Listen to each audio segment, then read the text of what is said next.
আশপাশের মানুষগুলো এমনই হয়। আপনি যখন খুব মোটা থাকবেন, তখন আপনাকে বলবে, "ভাই কি খান? আপনি দিন, দিন শরীর এরকম মোটা হয়ে যাচ্ছে। আপনাকে বিশ্রী দেখা যাচ্ছে, ভালো দেখা যাচ্ছে না। ভাই শরীর কমান।" এভাবে আপনি অসুস্থ হয়ে যাবেন। আপনি অসুস্থ হয়ে যাবেন।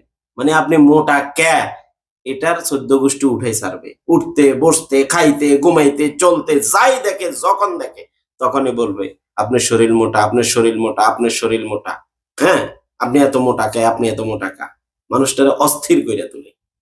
সেই মানুষটা যখন আস্তে আস্তে শরীলটারে নিয়ন্ত্রণে নিয়ে আসে অর্থাৎ ওজন কমায়, একটু হালকা পাতলা হয়, খানার নিয়মতান্ত্রিকতায় আসে। এরপর কি বলা শুরু করবে? "ভাই ডায়াবেটিস হইছে নাকি?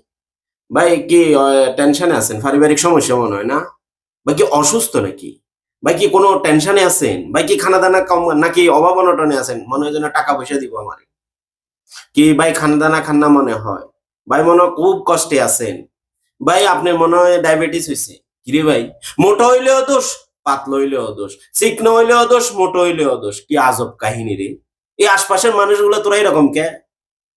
মোটো হইলে কস মোটো হইছি কা? পাতলা হইলে কস পাতলা হয়ে গেছি কা? তোর ডায়াবেটিসে ধরছে নি, তোর এটা হইছে নি, তোর এ হইছে নি, তোর এটা হইছে নি। কিরে ভাই? আশপাশের মানুষগুলো কি এরকমই হয়? কথা কইতেই হইব নাকি?